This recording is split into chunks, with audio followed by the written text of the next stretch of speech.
Get in the game with NFL Sunday Ticket from Rev TV. You'll get every game every Sunday afternoon from around the league. Plus, NFL Sunday Ticket gives you up to 8 live games on one screen with Game Mix. You'll get that died and woke up in football heaven experience when you upgrade to NFL Sunday Ticket Deluxe, including Red Zone, the channel dedicated to every scoring play from every game. And if you add Rev TV HD to NFL Sunday Ticket Deluxe, you'll be entered to win big weekly prizes with NFL Wildcard Mania. Get in the game with NFL Sunday Ticket. PLP MP Renward Wells throws his full support behind the constitutional referendum, and Greg Moss is on board for most of the bills. This as Amendment Bill number 4 is clarified, plus the immigration director on marriages of convenience, and angry residents speak out over the state of roadsides. We've got those stories and more coming up tonight. I'm Dana Smith, and MP12 starts right now.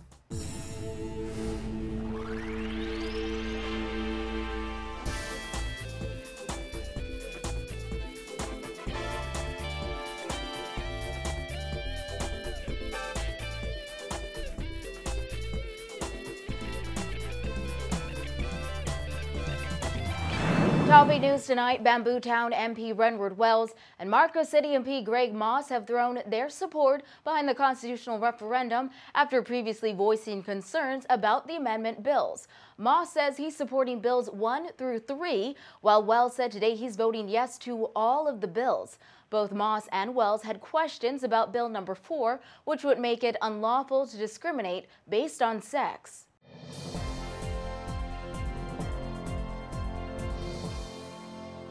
I will be voting yes on the constitutional bill number 4. As I stated in Parliament, my position was that I supported bills 1, 2, and 3, and I said I could not support 4 without the definition of sex being defined as male and female. I gave an example of the fact that Jamaica had similar concerns, and they then went ahead and defined within their constitution as sex being male and female. And after that, they allayed the fears of their constituents and their people. That was my position.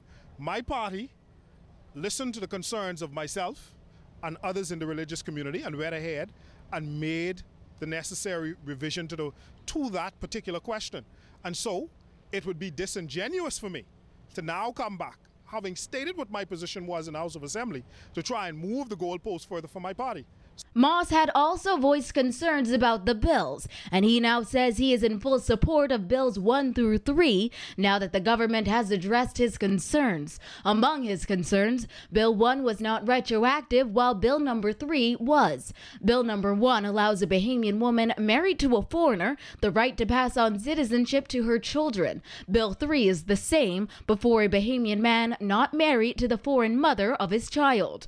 Moss explained the compromise is that none of the bills will be retroactive, but a policy will be in place to review such persons on a case-by-case basis. Bills 1, 2, and 3 are now acceptable to me based on the amendments that have been made. And on that score, I should say, I think this exercise has been a very useful one to show that democracy is a vibrant, organic process, and we all should contribute to it for the good of the country.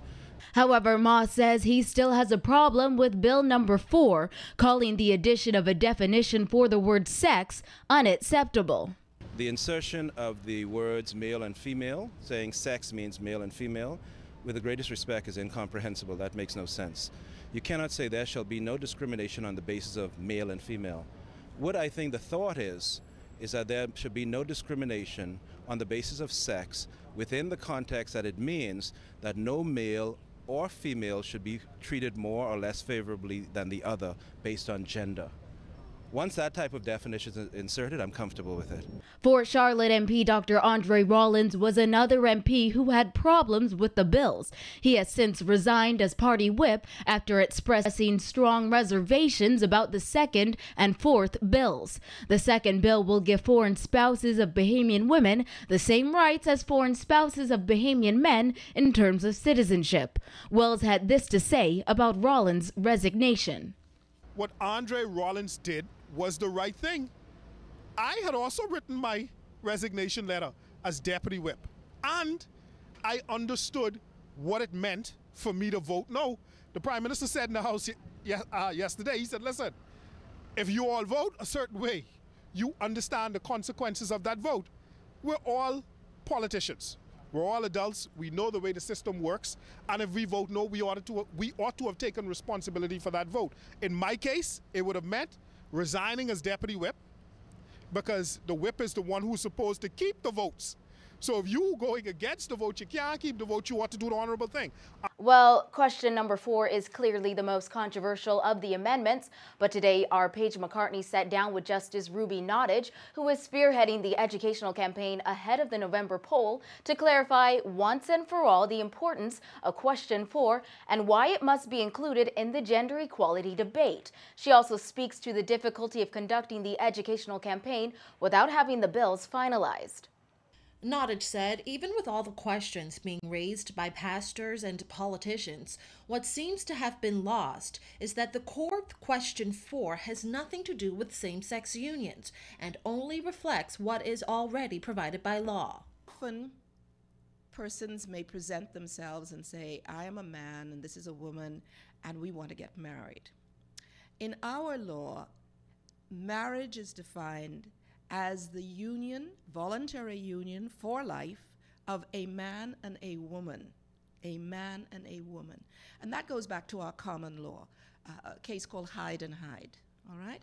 So it's important that when you come to marry, you satisfy those conditions, that it is voluntary, nobody's holding a gun to your head, it's a union for life, and it is made between a man and a woman.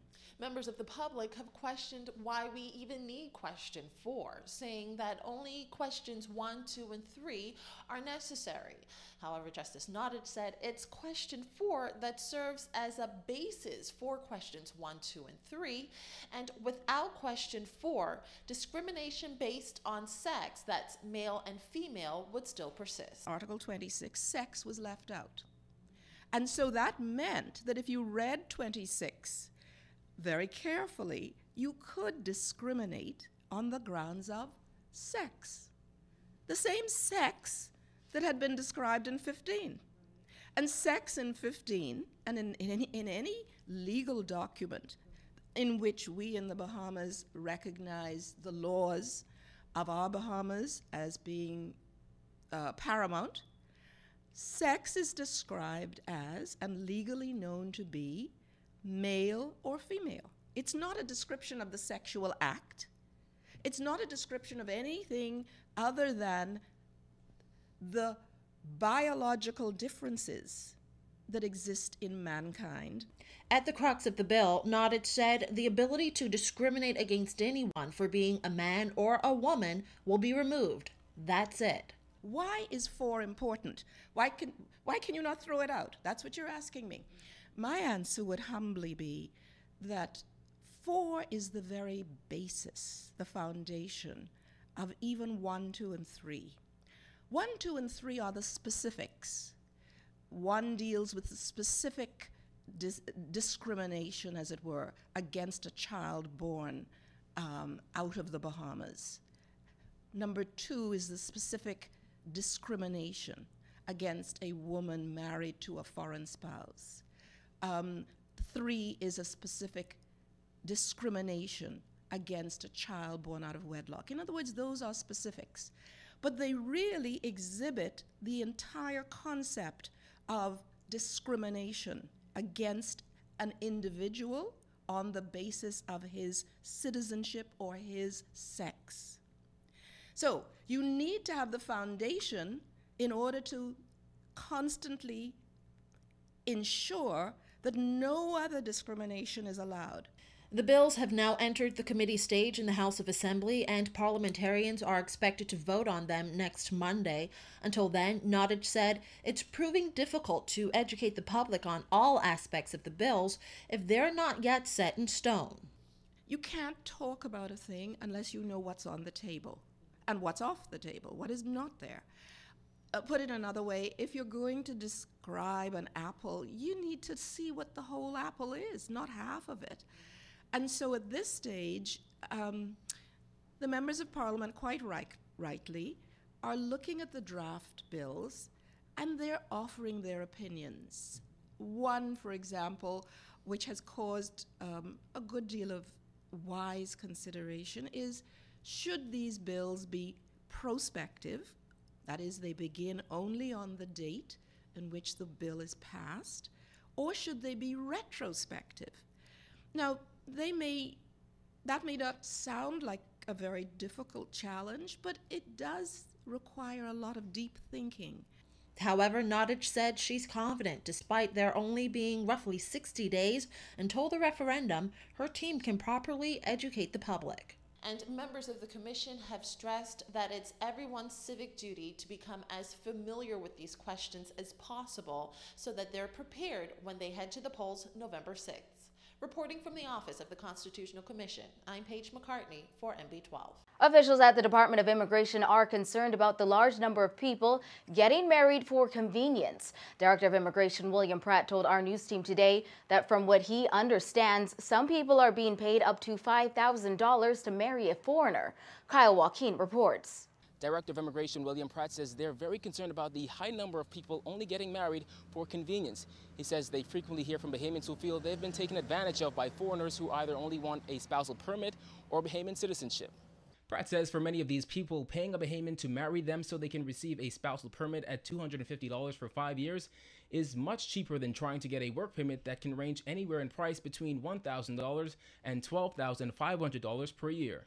And so, if persons find a loophole where they feel they can marry someone and not pay the work permit fees, which may be in thousands of dollars annually, some of them would try to arrange business marriages. That's why we have to be very, very vigilant, and that's why we want to put this teeth in our act. We want to amend our Immigration Act so we would be able to prosecute persons once we have evidence that they engage themselves in such bogus marriages. According to Pratt, the department constantly receives letters from Bahamians who feel they have been taken advantage of by foreigners who only married them for status. He says at times they truly thought their love was genuine until their spouse begins to, quote, act up. He adds that you would be surprised what nationalities are involved.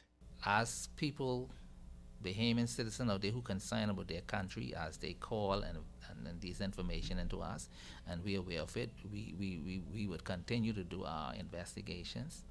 And if we have good evidence that this is so, those persons will not be granted. They will not be recommended for any status. With one of the constitutional amendment bills speaking to Bahamian women being allowed to pass their citizenship on to foreign husbands, Prime Minister Christie recently said there would be a task force implemented to ensure there are no marriages of convenience. Pratt says legislation that seeks to prosecute people suspected of marriages of convenience is currently before the Attorney General. He adds that for the most part, they find that these foreigners have a long-term goal of making it to the United States. They would do anything in order to be able to get a visa and to be able to get to the United States. And so we're not going to allow our department to be used in this fashion. And I want to send a message out there now to Bahamian citizens: do not sell your country cheaply. Your country is more precious than that. And when this act is amended, we would prosecute Bahamians and foreigners once we have evidence that they have entered into bogus marriages. We will put them before the court. South Beach MP Cleola Hamilton recently voiced her concerns over the marriages of convenience issue, as well as president of the Bahamas Electrical Workers Union, Paul Maynard. Reporting for NB12, I'm Kyle Joaquin. Another blackout early this morning left thousands of Bahamians in the dark and stretched in the afternoon heat after lightning took out several generators at BEC's Clifton Pier Power Station. Miller said any potential load shedding tonight will first impact businesses and government entities. If we can get number 9 back up tonight, I think number 9 is a 30 megawatt engine. If we can get number 9 back up this evening before 7 o'clock, we'll be fine. If not, we may load shed. What we're also doing is turning off all of the commercial entities in the Bahamas, in New Providence, including all the government buildings, all the commercial, the banks, etc., so that we can take the load from them and pass it on to our customers, the homeowners, for this evening. Miller said BEC technicians are currently working on the problem, but didn't say how far along they are or when they expect the generator to be fixed. He said he hoped it would be fixed by 7 p.m. because that's when most Bahamians will be home. I say 7 because that's when most people are going to be home. We don't want to disadvantage anyone, and we don't want anybody to be in this because it's hot, plus it's raining, you know, and that compounds the problem. So our men are doing the best they can, and women, to rectify this problem as soon as possible.